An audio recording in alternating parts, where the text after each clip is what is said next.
والعاقبة للمتقين والصلاة والسلام على سيد الأنبياء والمرسلين محمد وآله وأصحابه أجمعين وعلى من تبعهم بإحسان إلى يوم الدين. أما بعد فأعوذ بالله من الشيطان الرجيم. بسم الله الرحمن الرحيم. وقال ربكم ادعوني أستجب لكم. وقال الله تبارك وتعالى فادعوا الله مخلصين له الدين ولو كره الكافرون. قال النبي صلى الله عليه وسلم يقول الله تعالى يا ابن آدم إنك ما دعوتني ورجوتني غفرت لك على ما كان منك ولا أبالي. وقال النبي صلى الله عليه وسلم يقول الله تعالى يا ابن آدم لو أن أولكم وآخركم وإنسكم وجنكم قاموا في صعيد واحد فسألوني فأعطيت كل إنسان مسألته ما نقص ذلك مما عندي إلا كما ينقص المخيط إذا أدخل البحر. صدق الله مولانا العلي العظيم وصدق رسوله النبي الأمي الكريم. گزشتہ مجلس میں دعا کے موضوع پر بات شروع ہوئی تھی.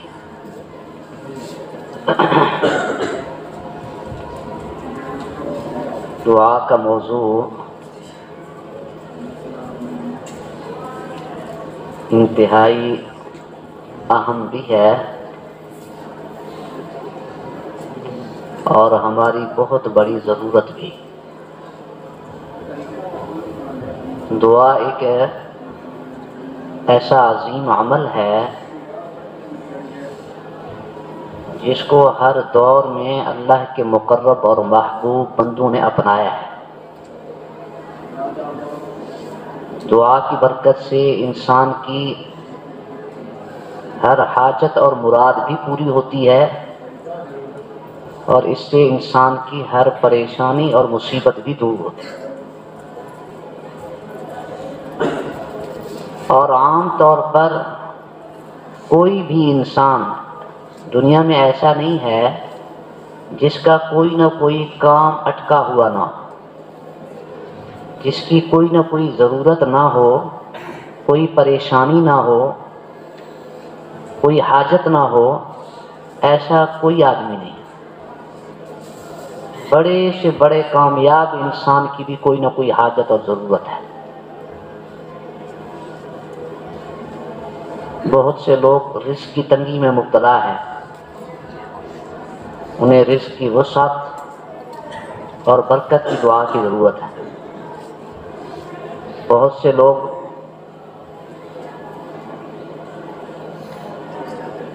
ناجائز مقدموں میں پھنسے ہوئے ہیں، انہیں اس سے چھٹکارے کی ضرورت ہے. بے شمار لوگ دنیا میں ایسے ہیں جو مختلف امراض اور عوارض میں مبتلا ہیں، انہیں ان بیماریوں سے اور تکالیف سے شفا کی ضرورت ہے.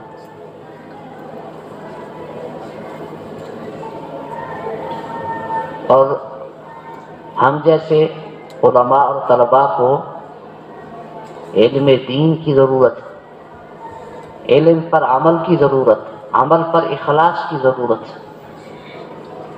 ہاں جی، قوت حافظہ کی ضرورت. دنیا اور آخرت کی بے شمار حاجتیں ہیں جو ہر انسان کی ضرورت ہے. اللہ تعالیٰ نے ان تمام ضروریات کو پورا کرنے کے لیے، تمام پریشانیوں سے چھٹکارا اور حفاظت کے لیے ایک ایسا خوبصورت اور قیمتی تحفہ ہمیں دعا کی شکل میں عطا فرمایا ہے جو انمول ہے، جس کی کوئی قیمت لگا ہی نہیں سکتا.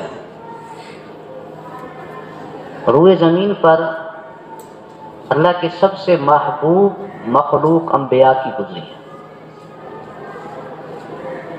انبیاء کرام علیہم السلام ہر دور میں روئے زمین پہ اللہ کے سب سے محبوب بندے ہوتے ہیں. اللہ تعالیٰ نے قرآن مجید میں ان کی کچھ صفات کو ذکر فرمایا۔ چنانچہ ایک جگہ پر ذکر فرمایا انہم کانوا یسارعون فی الخیرات ویدعوننا رغبا ورہبا وکانوا لنا خاشعین، کہ انبیاء کی ایک صفت یہ تھی کہ وہ نیکی کے کام میں دوڑ لگاتے تھے، ہر نیکی میں ایک دوسرے سے آگے بڑھنے کی کوشش، سبقت کرتے، ہر نیکی کے کام میں پہل کی کوشش کرتے۔ وَيَدْعُونَنَا رَغَبًا وَرَهَبًا، اور ہمیں امید اور خوف کے ساتھ پکارتے تھے کہ اللہ کی رحمت کی امید بھی، اور ساتھ یہ ہے کہ اللہ کا ڈر اور خوف، اس حال میں اللہ کو پکارتے تھے۔ وَكَانُوا لَنَا خَاشِعِينَ، اور اللہ فرماتے ہیں وہ ہمارے سامنے انتہائی عاجزی کرنے والے انسان تھے۔ تو جو اللہ کی سب سے برگزیدہ مخلوق ہے انبیاء کی، جن کے جنتی ہونے میں کوئی شک ہے ہی نہیں، جو ہیں ہی معصوم، جن کی غلامی میں انسان کو جنت ملتی ہے، جب وہ اللہ کے سامنے گڑ گڑا رہے ہیں، پھر مجھے اور آپ کو تو زیادہ گڑ گڑانے کی ضرورت۔ ہمارے کتنے گناہ ہیں، رات دن ہم کتنی غفلت میں پڑے، ہماری زبان کے گناہ، ہماری آنکھوں کے گناہ، ہمارے کانوں کے گناہ، ہمارے ہاتھ اور پاؤں کے گناہ، ہمارے دل و دماغ کے گناہ، کتنے لوگوں کے ہم نے دل دکھائے ہوئے، کتنے لوگوں کو ہمارے قول سے، ہمارے عمل سے، ہمارے کردار سے کتنے مسلمانوں کو اب تک تکلیف پہنچ چکی۔ ہم تو سراپا گناہ ہیں، تو پھر ہمیں تو اللہ کے سامنے زیادہ گڑ گڑانے کی ضرورت ہے۔ میں نے پچھلی مجلس میں ایک بات عرض کی تھی کہ اللہ تعالیٰ کا معاملہ مخلوق کے بالکل برعکس ہے، مخلوق کے بالکل برعکس، الٹ۔ مخلوق میں جتنا بڑا کوئی سخی کیوں نہ ہو، آپ ایک دفعہ جائیں گے دے دے گا، دوسری دفعہ جائے گا شاید دے دے، تیسری دفعہ جائے گا تو چہرہ بدل جائے گا، اس کے تیور بدل جائیں گے، چوتھی دفعہ جائے گا تو ناراض ہو جائے گا کہ میں نے کوئی بینک کھولا ہوا ہے، آپ تو ہاتھ دھو کے میرے پیچھے پڑ گئے۔ مخلوق میں جتنا آپ کا کوئی قریب کیوں نہ ہو، جتنا کوئی سجن کیوں نہ ہو، کتنا ہی کیوں محبوب کیوں نہ ہو، لیکن بار بار مانگنے پہ وہ ناراض ہو۔ اور اللہ کا معاملہ اس کے برعکس ہے کہ اللہ سے آپ جتنا مانگیں گے اللہ اتنے خوش ہوتے ہیں۔ من لم یسأل اللہ یغضب علیہ، جو اللہ سے نہیں مانگتا اللہ نہ مانگنے پہ ناراض، مخلوق مانگنے سے ناراض اور اللہ نہ مانگنے پہ ناراض ہوتا ہے۔ تو اللہ تعالیٰ کا معاملہ مخلوق کے برعکس ہے، اللہ دے کر خوش ہوتے ہیں، اللہ دے کر خوش ہوتے ہیں، اور جو جتنا اللہ سے مانگتا ہے اللہ اس کو اتنا اپنے قریب فرماتے ہیں۔ تو انبیاء کرام چونکہ اللہ کے سب سے زیادہ قریب تھے، اس لیے اللہ نے ان کی صفت بیان فرمائی کہ وہ اللہ کے سامنے خوب گڑ گڑانے والے تھے، خوب عاجزی کرنے والے تھے، خوب عاجزی کرنے والے۔ اور ایک حدیث قدسی ہے، یعنی جو اللہ تعالیٰ کا ارشاد جس کو نبی کریم صلی اللہ علیہ وسلم اپنی زبان سے بیان فرمائے اس کو حدیث قدسی کہتے ہیں۔ ابو ذر غفاری رضی اللہ عنہ کی لمبی روایت ہے، اس کے یہ الفاظ ہیں۔ ایک جگہ فرمایا یا ابن آدم کلکم ضال الا من ہدیتہ فاستہدونی اہدکم، اے انسانو، اللہ فرمایا اے انسان تم سارے کے سارے گمراہ ہو، جس کو میں اللہ ہدایت دوں وہ ہدایت پر، اس لیے مجھ سے ہدایت مانگو میں تمہیں ہدایت دوں گا۔ کلکم جائع الا من اطعمتہ فاستطعمونی اطعمکم، اور اے انسانو تم سارے کے سارے بھوکے ہو، جس کو میں اللہ کھلاؤں وہ ہے صحیح، اس کو رزق ملے گا جس کو میں اللہ دوں گا، اس لیے مجھ سے مانگو میں تمہیں کھانا کھلاؤں گا۔ اللہ فرماتا فاستطعمونی، مجھ سے کھانا مانگو میں تمہیں کھلاؤں گا۔ کلکم عار الا من کسوتہ فاستکسونی اکسوکم، تم سارے بے دھڑک ننگے ہو، تمہارے پاس کوئی لباس نہیں ہے، میں اللہ جس کو لباس پہناؤں، جس کو عزت کا میں لباس پہناؤں گا وہ ہے اصل عزت والا، تو تم مجھ سے لباس مانگو میں اللہ تمہیں لباس دوں گا پہننے کے لیے۔ اس لیے تو اللہ کے محبوب نے فرمایا کہ ہر چیز اللہ سے مانگو، ہر چیز اللہ سے مانگنے کی، جوتے کا تسمہ ٹوٹے وہ بھی اللہ سے مانگو، آٹے میں نمک نہیں ہے وہ بھی اللہ سے مانگو، میں غالباً بتایا کہ ہمارے استاد فرمایا کرتے تھے کہ ہمارے مدرسے کے اندر برف ختم ہوتی ہے گرمیوں میں اللہ سے برف مانگ رہی ہے، اللہ برف نہیں ہے، برف دے طلبا کے لیے۔ ہم ہر چیز اللہ سے مانگتے ہیں، ہم ہر چیز اللہ سے مانگتے ہیں۔ ہم تو ٹھہرے ہی بھکاری، بھکاری کر تو کام مانگنا ہے، بھکاری کا تو کام مانگنا ہے، تو ہم تو بھکاری ہیں، ہم نے اللہ سے مانگنا ہے، ہم تو منگتا ہے، اللہ کے عاجز اور فقیر بندے ہیں، اور اللہ کو یہ ادا سب سے زیادہ پسند ہے، اور اللہ اتنے بڑے ہیں، اتنے بڑے ہیں، اتنے بڑے، اور اللہ کے خزانے لامحدود ہیں، اللہ کے خزانے لامحدود، اللہ کی عطا لامحدود، اور ہمارا مانگنا محدود۔ ہم جتنا بھی اللہ سے مانگے نا تو پھر بھی وہ محدود ہوگا۔ ہم کتنا کچھ مانگ لیں گے آپ اللہ سے، آپ اللہ سے لاکھوں میں مانگیں گے، کروڑوں میں مانگیں گے، ارب خربوں میں مانگ لیں گے، اور اللہ تعالیٰ کے خزانے لامحدود ہیں، ان کا انسان تصور ہی نہیں کر سکتا۔ اسی حدیث قدسی میں جو حضرت ابو ذر غفاری ان کی روایت ہے، عجیب الفاظ سن کے ٹھنڈ پڑ جاتی ہے دل میں۔ اللہ تعالیٰ فرماتے ہیں یا ابن آدم، انسانوں کو اللہ نے مخاطب فرمایا، لو ان اولکم وآخرکم وانسکم وجنکم قاموا فی صعید واحد فسألونی فأعطیت کل انسان مسألۃ ما نقص ذلک مما عندی الا کما ينقص المخیط اذا ادخل البحر۔ سبحان اللہ، میرے سارے کے سارے بندے، اولین و آخرین، حضرت آدم علیہ السلام سے لے کر اب تک جتنے انسان دنیا میں آئے، یہ سارے کے سارے جمع ہو جائیں، اور اس کے بعد مزید قیامت تک جو مخلوق آنی ہے وہ سب کو اکٹھا کرو، یہ سارے کے سارے جمع ہو جائیں، اولین و آخرین، انسان، جنات، اللہ کی ہر مخلوق جمع ہو جائے، اور اللہ نے فرمایا قاموا فی صعید واحد، ایک چٹیل میدان میں سارے کھڑے ہو جائیں، اور سارے مانگو مجھ سے، مانگو جو تمہارے جی میں آتا ہے مانگو، ہر چیز مجھ سے مانگو۔ اب ایک تصور کریں کہ ایک میدان میں، وہ میدان کتنا بڑا ہوگا اس کا ہم تصور نہیں کر سکتے۔ اس وقت دنیا میں جتنے لوگ آباد ہیں یہ ایک میدان میں جمع نہیں ہو سکتے، بظاہر کتنا بڑا میدان ہے، اور اللہ فرما رہے نہیں، جب سے میں نے کائنات بنائی ہے اس وقت سے لے کر قیامت تک جتنے انسان آنے والے، جتنے جنات آنے والے ہیں، جتنی مخلوق میں نے پیدا کی اور جو میں نے پیدا کرنی ہے قیامت، یہ سارے کے سارے ایک جگہ جمع ہو جائیں اور سارے اپنی چاہتے اللہ کے سامنے رکھ دیں، سارے مانگنا شروع کر دیں۔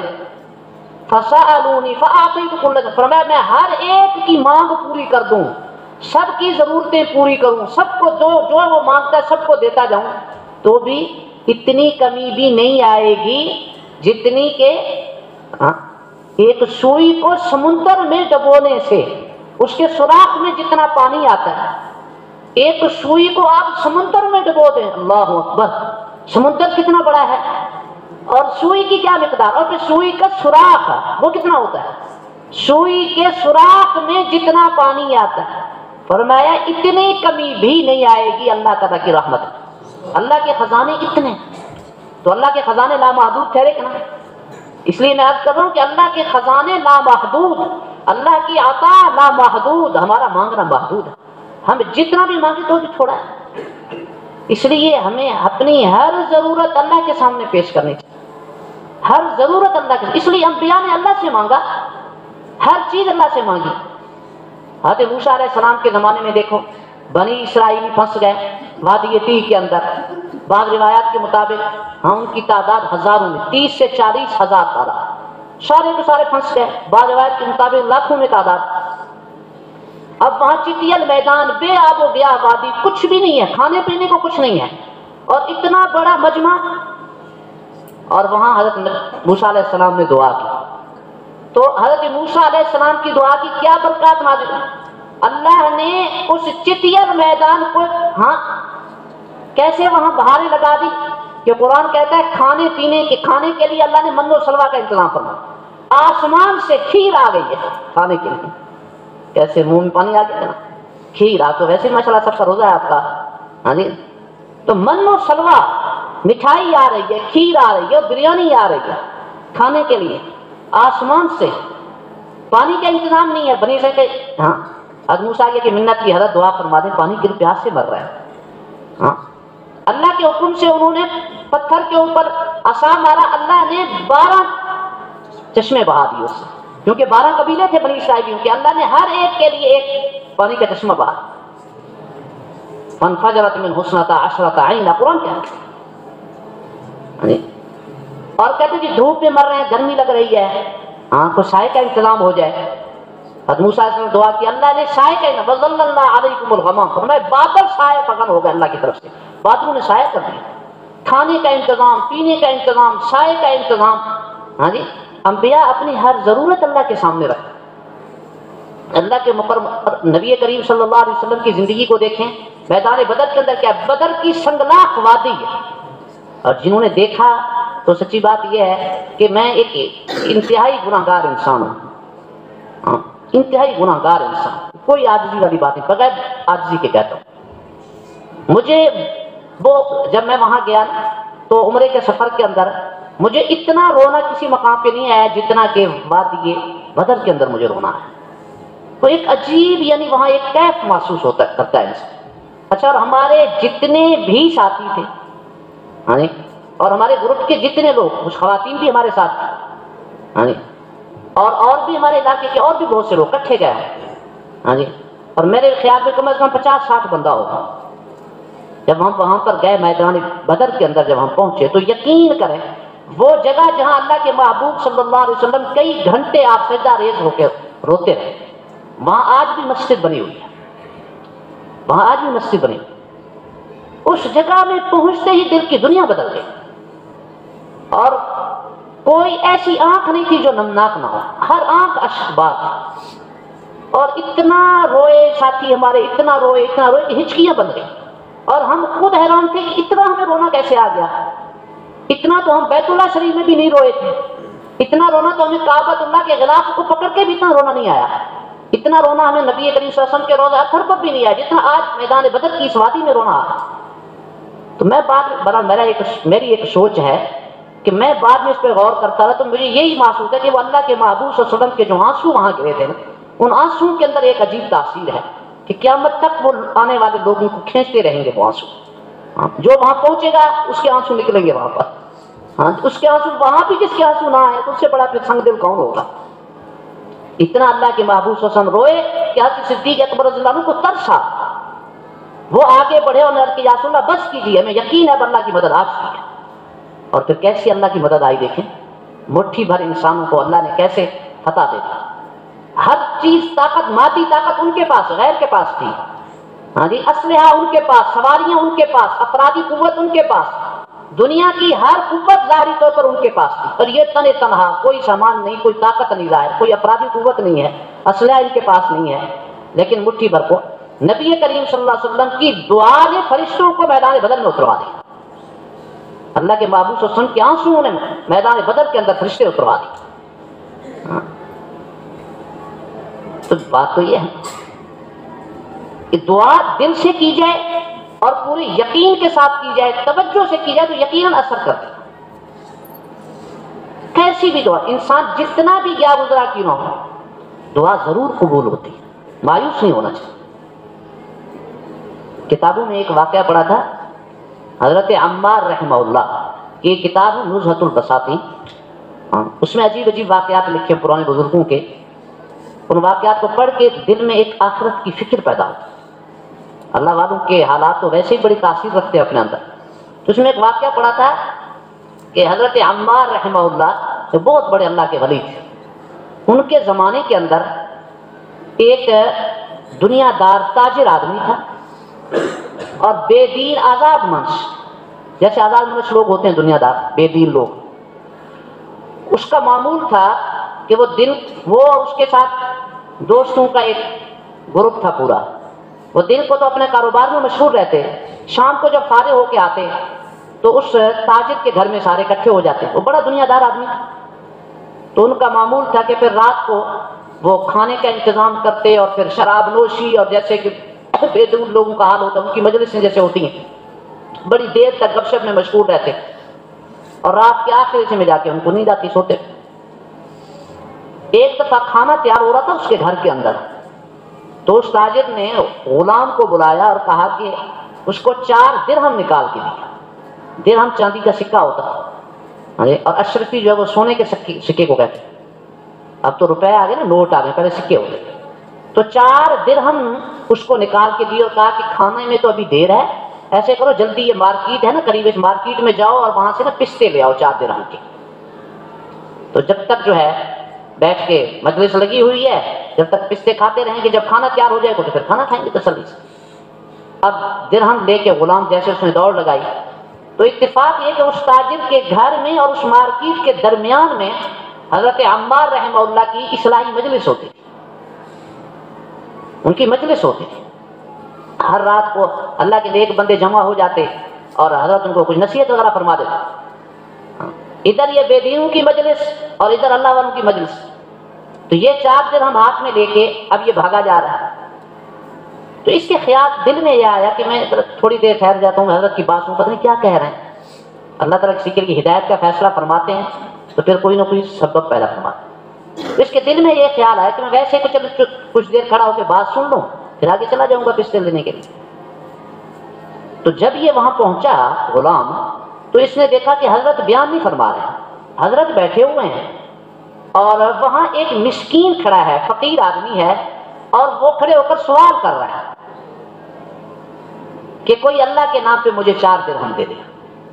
اللہ کے نام کا سوال ہے، مجھے کوئی 4 درہم دے دے اللہ کے نام، جیسے فقیر مانگتے ہیں. تو حضرت نے اعلان فرمایا، تو فقیر سے کہا کہ میرے پاس تو پیسے نہیں ہیں، میں ترغیب دیتا ہوں شاید اللہ کا کوئی بندہ آپ کے ساتھ مدد کر. تو حضرت نے اس وقت اعلان کیا کہ بھائی جو اس فقیر کی ضرورت پوری کرے گا اور 4 درہم اس کو دے گا، میں اس کے لیے 4 دعائیں کروں گا، میں اس کے لیے 4 دعائیں کروں گا. اب غلام کے دل میں بات آئی کہ یار سودا تو بڑا سستا ہے، مالک کو بعد میں منا لوں گا، اس کو کسی کی کمی ہے. اگر 4 درہم کے بدلے میں مجھے 4 قیمتی ایک اللہ کی نیک بندے کی 4 دعائیں مل جاتی تو اور کیا چاہیے. غلام نے فوراً 4 درہم فقیر کے ہاتھ پہ رکھے اور حضرت کے سامنے جا کے بیٹھ گیا کہ حضرت میں نے 4 درہم دے دیے، اب آپ میرے لیے 4 درہم. حضرت نے فرمایا کہ بھی جو تمہارے دل میں آتا ہے نا، 4 دعائیں جو تمہارے دل میں آتی ہیں وہ مانگو، اور انشاءاللہ میں اللہ کی رحمت کے بھروسے پر کہتا ہوں کہ اللہ 4 دعائیں قبول بھی فرما دے. مانگو کیا مانگتے ہو؟ اس نے کہا کہ پہلی دعا تو یہ کریں کہ اللہ تعالیٰ مجھے ان 4 درہموں کا نعم البدل عطا فرمائے، مجھے ان کا اللہ اچھا بدلہ دے دے. میں نے 4 درہم جو اللہ کے راستے میں دیے ہیں اس کا مجھے بدلہ مل جائے. حضرت نے فرمایا کہ ٹھیک. دوسری دعا بتاؤ کیا کریں؟ دوسری دعا یہ ہے کہ حضرت میں غلام ہوں کسی کا، آپ میرے لیے دعا کرتے ہیں اللہ مجھے غلامی سے آزادی نصیب فرمائے. ٹھیک ہے، یہ بھی ہو گئی. تیسری دعا مانگو بھی کیا کریں؟ کہ حضرت تیسری دعا یہ ہے کہ میرا جو مالک ہے وہ بے دین اور آزاد منش آدمی ہے، وہ اللہ کا نافرمان ہے، اور اس کے ساتھ چند لوگ بھی ہیں وہ بھی بے دینی کے خلاف میں بہہ رہے ہیں بیچارے. تو آپ ان کی مغفرت کے لیے دعا کریں، اللہ تعالیٰ میری بھی مغفرت فرما دے، اور یہ جتنے حاضرین یہاں پر موجود ہیں اس مجلس میں اللہ ان کی بھی مغفرت فرما دے، اور میرا جو مالک ہے مولا ہے اس کی بھی اور اس کے گھر والوں کی اور اس کے جو دوست احباب ہیں اللہ سب کی مغفرت فرما دے. حضرت نے فرمایا یہ بھی ہو. چلیے اب پہلی دعا اس نے کی کہ اللہ تعالیٰ نعم البدل عطا فرمائے. اچھا ٹھیک. اور دوسری دعا کیا کی؟ غلامی سے آزادی نصیب ہو جائے. اور تیسری دعا، اچھا اب جب یہ یہاں سے گیا واپس، اس نے اب دیر بھی ہو گئی کافی دیر، اب واپس گیا، پیسے تو تھے نہیں، پستے کیا دیتا، واپس چلا گیا. اور اس نے دیکھا کہ دور سے مولا کھڑا ہے دروازے کے بعد اور کافی دیر گزر چکی. اب اس نے یقین کر لیا کہ آج تو میری خیر نہیں. وہی دور سے آواز دیتا ہے، کہنے لگے جی میری ایک درخواست ہے، مجھے ایک واقعہ پیش آ گیا ہے، اس لیے آپ نے ناراض نہیں ہونا، پہلے میری بات سن لیں. دور سے آواز. اللہ نے اس کی ہدایت کا فیصلہ پہلے فرما لیا تھا، حضرت کی دعا قبول ہوئی. انہوں نے فرمایا کہ ٹھیک ہے کوئی پریشان ہو، آ جاؤ آ جاؤ. کیا کہتے ہیں؟ اس نے کہا کہ جی بات یہ ہے کہ میں جا رہا تھا آپ کے حکم کی تعمیل کرنے کے لیے، راستے میں حضرت کی مجلس تھی، وہاں ایک فقیر کھڑا تھا، وہ مانگ رہا تھا 4 پیسے، میں نے 4 پیسے اس کو دے دیے، 4 درہم سب کچھ دے دیا. حضرت نے شریف چھبی کیا دعا کروائی مجھے بھی بتاؤ. کہ پہلی دعا تو یہ کروائی کہ اللہ مجھے ان 4 درہموں کا نعم البدل. وہ مالک کہنے لگا کہ یہ میرے خزانے کے دروازے کھلے ہوئے ہیں، اور اس 4 درہم جو تم نے اللہ کے نام پہ دیے ہیں ان کے بدلے میں 4000 اشرفیاں جا کے اٹھا. 4 درہم دیے اور اس کے بدلے میں اللہ نے 4000 درہم، 4000 اشرف یہ وہ بھی سونے کے سکے، یعنی اس نے سینکڑوں خرچ کیے، اللہ نے اس کے بدلے میں اس کو کروڑوں کی رقم بتا دی، یوں سمجھا، ٹھیک ہے۔ دوسری دعا کیا کروائی تھی حضرت سے؟ دوسری دعا یہ کروائی کہ غلامی سے آزادی مل جائے، جا میں نے تجھے اللہ کے لیے آزاد کر، اللہ کے لیے آزاد کر۔ اچھا، اور بھئی تیسری دعا کیا کروائی تھی؟ تیسری دعا کیا کروائی کہ تیسری دعا جو ہے وہ میں نے آپ کی توبہ کے لیے کروائی۔ اگر آپ محسوس نہ کریں آپ بے آزادی کی زندگی اور بے دینی کی زندگی میں مبتلا ہیں، تو اللہ کے نیک بندے تھے، میں نے آپ کی توبہ کی دعا کروائی ہے ان سے۔ تیسری دعا کہ یہ کر دیں کہ اللہ تعالیٰ میرے تیسری دعا توبہ کی تھی، چوتھی مغفرت۔ تیسری دعا تو میں نے یہ کروائی کہ اللہ تعالیٰ آپ کو اور آپ کے دوستوں کو سب کو توبہ کی۔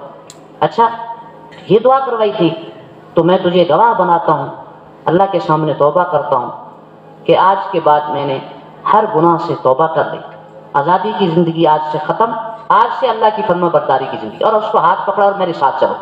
اور دوست احباب کی جو مجلس لگی ہوئی تھی ان کے سامنے جا کے اعلان کیا کہ بھی میں نے تو اللہ سے شروع کر لی ہے، اپنی گزشتہ زندگی سے میں نے توبہ کر لی ہے، آپ لوگوں کی مرضی ہے، اگر آپ نے توبہ کرنی ہے تو پھر ہمارا اور آپ کا تعلق بحال، اگر آپ اسی زندگی کو پہ رہنا چاہتے ہیں تو پھر آج سے میرا آخری سلام، میرا اور آپ کا تعلق۔ اللہ نے دعا تو قبول فرما چکے تھے اللہ تعالیٰ، ان کے دل بھی نرم ہو چکے تھے، انہوں نے کہا کہ ہم بھی اللہ کو گواہ بنا کے ہر گناہ سے سچی توبہ کرتے ہیں، ہم بھی آج آپ کے ساتھ انشاءاللہ فرما برداری والی زندگی۔ تو مالک نے کہا کہ یہ 3 دعائیں، چوتھی دعا میں نے اللہ سے یہ کروائی تھی کہ اللہ تعالیٰ میری، آپ کی، آپ کے دوستوں کی، گھر والوں کی اور ان آدمی کی سب کی مغفرت فرما۔ مالک کہنے لگا کہ دیکھو بھائی یہ 3 دعائیں تو میرے بس میں تھیں، وہ میں نے کر لی، چوتھی دعا میرے بس میں نہیں ہے اس کی قبولی، تو وہ اللہ کے بس میں ہے، اللہ امید ہے کہ اللہ وہ۔ رات کو جب سویا یہ مالک جو تاجر تھا، جب رات کو سویا تو خواب میں اللہ تعالیٰ کی زیارت ہوئی، اور اللہ تعالیٰ نے خواب میں فرمایا کہ اے میرے بندے، جو تیرے بس میں تھا وہ تو نے کر دیا، تو کیا جو میرے بس میں وہ میں نہیں کروں گا؟ تو نے اپنے بس کے 3 کام کر دیے ہیں، چوتھا کام میرے بس میں تھا، میں نے تیری بھی مغفرت کر دی، تیرے غلام کی بھی کر دی، تیرے گھر والوں کی بھی کر دی، تیرے یار دوستوں کی بھی کر دی، اور اس مجلس میں حضرت عمار کے مجلس میں جتنے حاضرین تھے میں نے سب کی مغفرت کی۔ دعا اتنی بڑی چیز ہے، لیکن بات یہ ہے کہ دعا یقین کے ساتھ، اس یقین کے ساتھ کہ اللہ میری دعا کا ایک ایک بول سن رہے ہیں، میری طرف متوجہ ہیں اور اس کو یقین قبول فرمائیں گے۔ حکیم الامت مولانا اشرف تھانوی رحمہ اللہ فرماتے ہیں کہ کم از کم دعا کے وقت ایسے تو رکھو جیسے ایک آدمی حاکم کے سامنے درخواست پیش کرتا ہے، کم از کم اللہ سے ایسے تو مانگو، اور ادب نہیں ہے دعا کا کم از کم نصیب تو اتنا تو کرو۔ ایک آدمی حاکم کے سامنے درخواست کیسے کرے؟ جب حاکم کے سامنے، جج کے سامنے، کوئی چیز جسٹس کے سامنے درخواست پیش کرے تو کیا اس وقت اس کو غفلت ہوگی؟ اس کی آنکھیں بھی اس کی طرف متوجہ رہیں گی، اس کا دل بھی اس کی طرف متوجہ ہوگا، اور پورے ایک وقار کے ساتھ کھڑا ہوگا اور پورے ادب کے ساتھ کھڑا ہوگا، اور اس کو ڈر ہوگا کہ کہیں ایسا نہ ہو کہ مجھ سے کوئی ایسی حرکت ثابت نہ ہو جائے جو ان کے شایان سامنا۔ تو اللہ کے سامنے بھی جب انسان دعا کرے تو اس طریقے سے پورے ادب کے ساتھ، یقین کے ساتھ ہو، تو اللہ یقیناً انسان کی دعا کو قبول فرماتے ہیں، یقیناً اللہ دعا کو قبول فرماتے ہیں، ہر پریشانی دور ہوتی ہے انسان کی۔ جیسے آپ نے پچھلے دفعہ مجلس میں سنی کہ جب انسان اللہ کا مقرب اور محبوب بندہ بن جاتا ہے تو پھر اللہ تعالیٰ اس کی ہر دعا کو قبول کرتا ہے، دعا رد نہیں ہوتی کسی بھی مسلمان کی، مسلمان کتنا ہی کیا گزرا کیوں نہ ہو، جتنا ہی گناہگار کیوں نہ ہو، اللہ تعالیٰ یقیناً اس کی دعا کو قبول کرتا ہے۔ بڑی سے بڑی پریشانی، بڑی سے بڑی مصیبت انسان کے سر پہ کیوں نہ ہو، اللہ تعالیٰ اس سے نجات عطا فرما دیتا ہے۔ مجھے بات یاد آ گئی، ہمارے حضرت ڈاکٹر عبدالعارفی صاحب رحمہ اللہ اپنی دعا میں 3 چیزوں سے خاص پناہ مانگتے تھے۔ اللہ والوں کی دعائیں بھی بڑی عجیب ہوتی ہیں۔ ہمارے دارالعلوم کراچی کے استاد مفتی عبدالرؤف سکھروی صاحب ایک دفعہ بیان میں فرمانے لگے، ڈاکٹر عبدالعارفی صاحب 3 چیزوں سے خاص پناہ مانگتے تھے اللہ تعالیٰ سے، اور اپنے متعلقین سے فرماتے تھے کہ 3 چیزوں سے اللہ سے ضرور پناہ مانگا کرو روزانہ۔ کیا کیا آپ بھی یاد کر لیں۔ یا اللہ، سب سے پہلے یا اللہ میں تھانوں اور جیلوں سے آپ کی پناہ مانگتا ہوں۔ تھانے اور جیل دونوں کا ذکر کیوں؟ تھانہ ابتدا ہے اور انتہا جیل پہ ہوتی ہے، پہلے جا کے تھانے میں جا کے مقدمہ ہوتا ہے، وہاں جاتا ہے بندہ، پھر وہاں سے انسان جیل میں چلا جاتا ہے، اور میں تھانوں اور جیل سے اللہ کی پناہ مانگتا ہوں۔ دوسرا عدالتوں سے اللہ کی پناہ مانگو. عدالتیں ایسی ہیں اللہ معاف کرے، اگر فرمایا کرتے تھے کہ دادا نے کیس کیا، دادے کی زندگی گزر گئی، دادا دنیا سے چل بسا، فیصلہ نہیں ہوا ابھی کیس کا، اور پھر باپ کی زندگی آئی، باپ کی باری آئی، باپ کی پوری زندگی گزر گئی، تیسری نسل میں پوتے جا کے ان کی زندگی کے اندر جا کے کئی کئی سال ہوتے ہیں، دیوانی کیس ایسے ہی ہوتے ہیں. دادے نے کیس کیا تھا اور چھٹکارا پوتے کی زندگی میں جا کے، وہ بھی قسمت والے. ہمارے شہر کے ایک بزرگ ہیں، بڑے دیر کا ان کو بیچاروں کا ایک کیس چل رہا ہے. ایک دفعہ ابا جی کے سامنے کہنے لگے کہ مجھے تو یہی لگتا ہے کہ میری زندگی میں یہ فیصلہ نہیں ہونا، اتنے میں نے چکر لگا لیے ہیں عدالتوں کے کہ بس اب میں مایوس ہو گیا ہوں. لگتا ہے کہ میری زندگی میں یہ بعد میں شاید میری نسل کے اندر اگر ان کی کوئی قسمت ان کی اچھی ہو، ان کے نصیب اچھے ہوں گے تو شاید ان کی زندگی میں ہو، میری زندگی کے اندر یہ کیس نہیں حل ہوتا. عدالتوں کی معاملہ بڑے خطرناک. یہ تو ہمارے بھائی بیچارے 82 آدمی بیچارے 6 ماہ سے ناگ جیل میں پڑے ہوئے. دعا کرو خاص سارے تو بھائی اکبر کے لیے تو سارے کر رہے ہیں نا دعا، سب کے لیے دعا کرو. کل بھی ان کی پیشی ہے اور بڑی امید ہے. کل ان کا فون آیا تھا، فون پہ کہہ رہے تھے کہ اب کافی امید ہے. آخری جو ان کے تھے فنگر پرنٹ وغیرہ وہ بھی کہتے ہیں آ گئے. تو خاص دعا کریں سارے ساتھی. ابھی بھی ان کے بھائی یہاں بیٹھے، وہ بھی جا رہے ہیں بیچارے ملنے کے لیے. تو سارے ساتھی آج رات دل سے دعا کریں.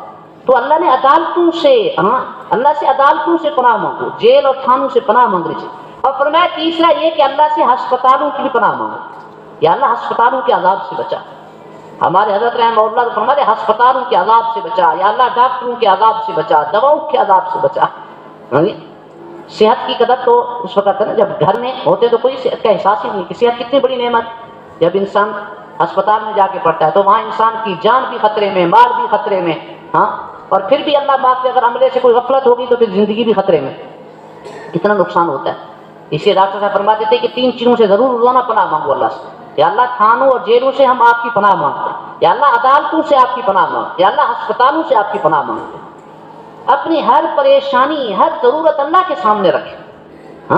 ہر پریشانی، ہر ضرورت اللہ کے سامنے رکھیں. اچھا دیکھو، میں آج آپ اس مجلس میں نے آپ کو ایک دعا بتائی.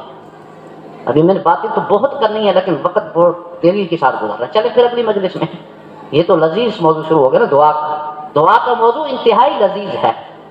اس پر تو جتنے بیان ہوں کم. اس لیے ہماری سب سے بڑی ضرورت ہے دعا. میں نے بیان کے شروع میں بتایا کہ دنیا کا ہر انسان زندگی کے ہر موڑ پر اللہ سے مانگنے کا محتاج ہے.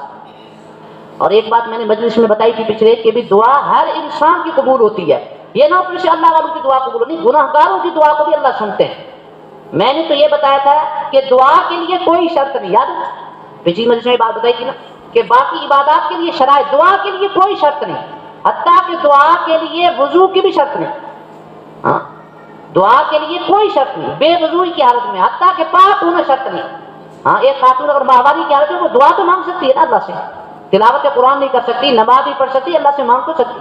دعا کے لیے وضو کی شرط نہیں، پاک ہونے کی شرط نہیں، حتیٰ کہ مسلمان ہونے کی شرط نہیں. اللہ دعا کافر کی بھی سنتے ہیں. صرف کافر کی نہیں بلکہ رئیس الکفار کی بھی دعا سنتے ہیں. رئیس الکفار کون تھا؟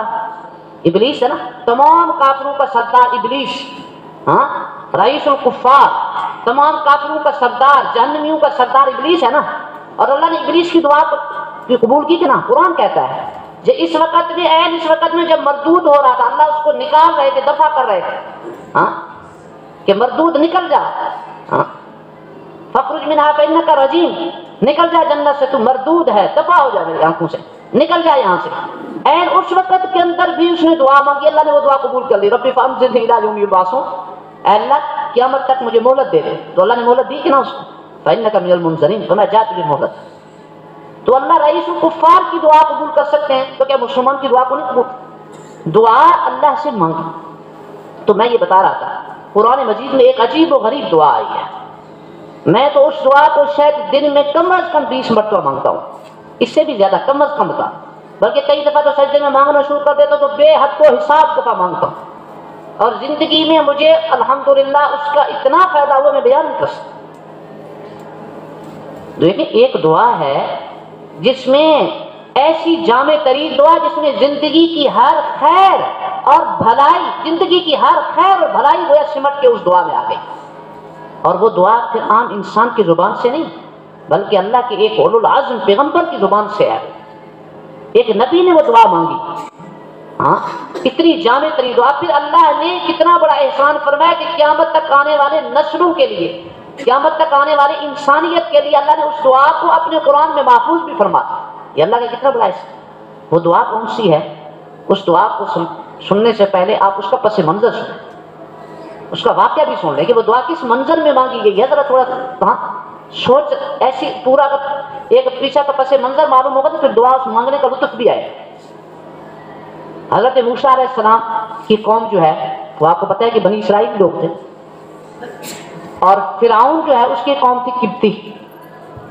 ایک دفعہ موسیٰ علیہ السلام صبح سویرے نکلے تو دیکھا کہ ایک اسرائیلی، بنی اسرائیل کا آدمی اور ایک قبطی، دونوں آپس میں لڑ رہے ہیں. حضرت موسیٰ علیہ السلام کی قوم تو انتہائی مظلوم قوم تھی، اور فرعون جو تھے قبطی لوگ تھے وہ ان کے اوپر مختلف مظالم ڈھاتے رہتے. تو حضرت موسیٰ علیہ السلام نے دیکھا کہ وہ بنی اسرائیلی پر زیادتی کر رہا ہے. حضرت کو غصہ آ گیا، اور حضرت موسیٰ علیہ السلام کا جلال، اور اللہ نے ان کو کتنی قوت دی تھی. حضرت نے غصے سے اس کو ایک مکہ مارا، قبطی غصے میں مارا. اللہ کے لیے جلال آیا نا، اپنی ذات کے لیے نہیں. اور اس قبطی کا کام پورا ہو گیا، وہ وہیں ڈھیر ہو گیا. اب حضرت موسیٰ علیہ السلام بڑے پریشان ہوئے اور بڑے پچھتائے کہ مارنے کی تو نیت نہیں تھی یا اللہ، ہاں قتل کرنے کی تو کوئی نیت نہیں، میں نے تو ایک اچھی نیت سے، اس کی اصلاح کی نیت سے اس کو مارا تھا، اور صرف ایک مظلوم کو چھڑانے کے لیے مارا تھا، کوئی مقصد نہیں تھا اس کو قتل کرنا. رب انی ظلمت نفسی فاغفر لی، یا اللہ مجھ سے زیادتی ہو گئی ہے، مجھے معاف کر، معافی مانگی. اور اللہ نے فرمایا فغفر لہ، ہم نے ان کو معاف کر دیا. اگلے دن ایسے ہوا، اچھا اب وہ چھپ تو گیا معاملہ، یہ بھی دعا کی اللہ کسی کو پتہ بھی نہ چلے، معاملہ چھپ گیا. لیکن اگلے دن ایسے ہوا کہ پھر وہی بنی اسرائیل دیکھا پھر کسی اور قبطی کے ساتھ بھڑا ہوا ہے. حضرت موسیٰ علیہ السلام کو اس اس کے اوپر غصہ آیا کہ لگتا ہے یہی خود شیطان ہے، ہاں اس کا کام ہی یہ دوسروں کے ساتھ لڑائی کرنا. تو حضرت نے پھر ہاتھ اٹھایا. تو اس دفعہ مقصد جو ہے اس کو مارنا نہیں تھا، اس کو تنبیہ کرنی تھی اور قبطی سے اس کو چھڑانا تھا. لیکن وہ یہ سمجھا کہ کل قبطی کا نمبر تھا، آج میرا نمبر لگ گیا، لگتا ہے میرا کام پورا ہونا ہے. اس نے وہیں سے چلانا شروع کر دیا. اور خوف کے بارے وہ کیا کہتا ہے کہ اچھا کل وہ آپ نے اس کو مارا تھا قبطی کو، تو آج مجھے قتل کر، کل اس کو آپ نے قتل کیا تھا، آج مجھے قتل کرنے کے لیے آ گئے. تو حضرت موسیٰ علیہ السلام کا جو راز تھا وہ فاش ہو گیا. حالانکہ حضرت نے تو اس کی خیر خواہی میں اس کو چھڑانے کے لیے یہ کام کیا تھا، لیکن وہ جو پورے ملک کے اندر خبر پھیل گئی تھی کہ بندہ قتل ہو گیا اور قاتل کا سراغ نہیں مل رہا تھا، اس کے بتانے پر قاتل کا سراغ کا پتہ چل گیا لوگوں کو کہ تو موسیٰ علیہ السلام قاتل ہیں. اب حضرت موسیٰ علیہ السلام بڑے پریشانی کے عالم میں اللہ کے حکم سے وہاں سے نکلے. مصر کا علاقہ تھا، مصر سے نکلے، ہاں جی، اور پورا صحرائے سینا طے، صحرائی سفر سارا. روایات میں آتا ہے 7 دن تک حضرت موسیٰ علیہ السلام صحرا کا سفر کرتے. اب کتنا خطرہ ہے وہ پیچھے، اور فرعون کا لشکر، اور وہ فرعون کتنا بڑا ظالم تھا، ہاں اس کے مظالم تو بتانے کی ضرورت نہیں آپ کو، کتنا بڑا ظالم تھا.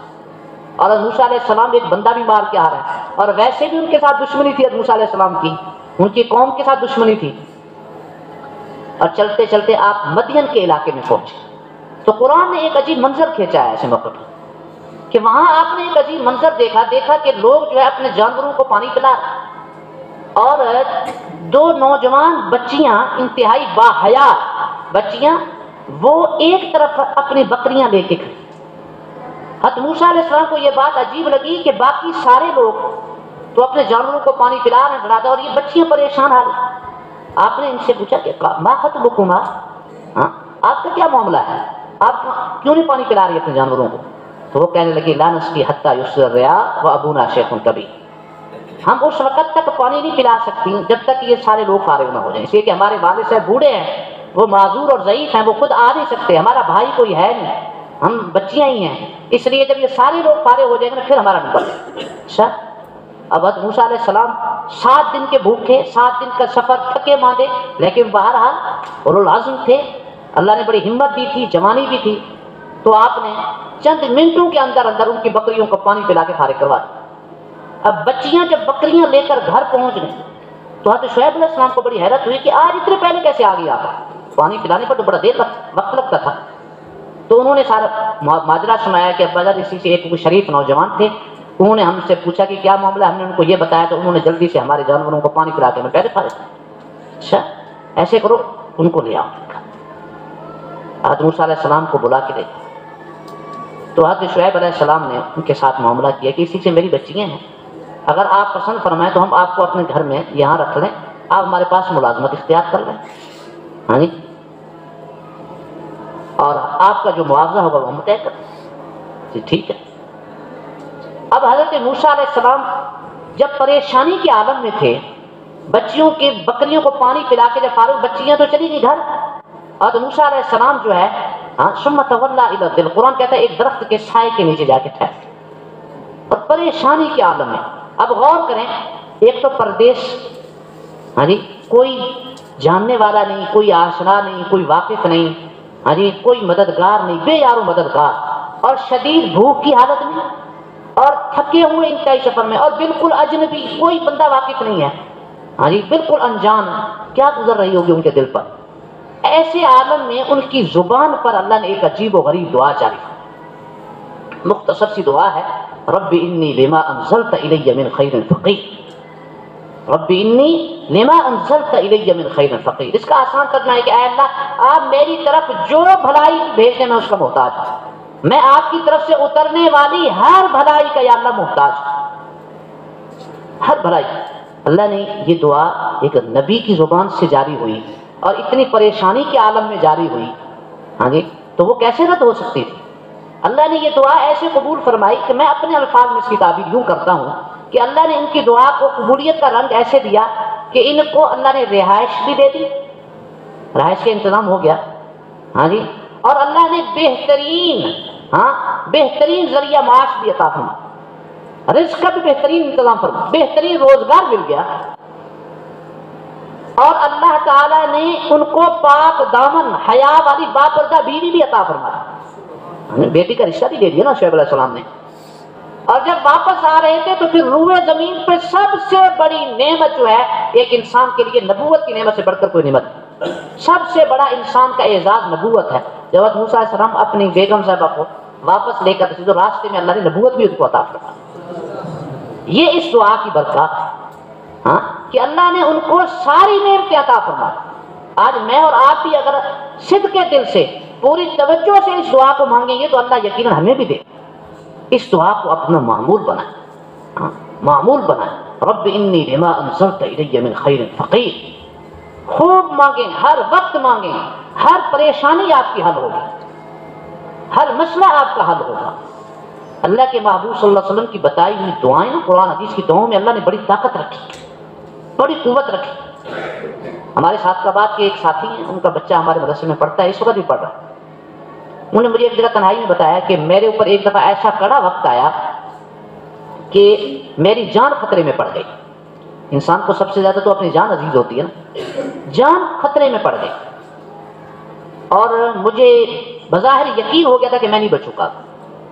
کچھ ایسے لوگ میرے پیچھے پڑ گئے تو کہنے لگے کہ میں نے گھر میں کسی کو بھی نہیں بتایا، اہلیہ کو بھی نہیں بتایا، بھائیوں کو بھی نہیں بتایا، والدین کو بھی نہیں بتایا، میں صرف ایک اپنا ملازم تھا اس کو بتا کے گیا کہ میں ایک ہفتے کے لیے باہر جا رہا ہوں، آپ نے میرے بارے میں کسی کو کچھ بھی نہیں بتایا، ایک ہفتے کے بعد جو ہے فلاں مقام پہ آپ نے آنا، وہاں مجھے آ کے وصول کر لیں۔ مجھے کہنے لگے کہ مفتی صاحب آپ اللہ کی ذات پہ یقین کریں، میں نے وہاں جا کے 5 وقت کی نمازیں پڑھی۔ ایک ایسی جگہ تھی، ان کا گاؤں تھا، وہاں کہتے میں گیا، وہاں بس ایک کمرہ تھا اور میں تھا اور کوئی نہیں تھا اللہ کی ذات کے علاوہ۔ کہتے میں نے وہاں جا کے 2 وظیفے پڑھنے شروع کر دیے، ایک آیت کریمہ کا وظیفہ میں نے شروع کیا، اور ایک اللہم انا نجعلک فی نحورہم ونعوذ بک من شرورہم۔ ہاں، یہ بھی عجیب و غریب دعا ہے، دشمن سے حفاظت کے لیے، جو ایذا پہنچاتے ہیں، تکلیفیں پہنچاتے ہیں، اے اللہ ان کے مقابلے میں آپ کو آگے کرتا ہوں۔ اللہم انا نجعلک فی نحورہم، اے اللہ ان کا مقابلہ میں نہیں کر سکتا، ہم ان کا مقابلہ نہیں کر سکتے، ہم ان کے مقابلے میں یا اللہ آپ کو آگے کریں، ونعوذ بک من شرورہم، اے اللہ ان کے شر سے ہم آپ کی پناہ۔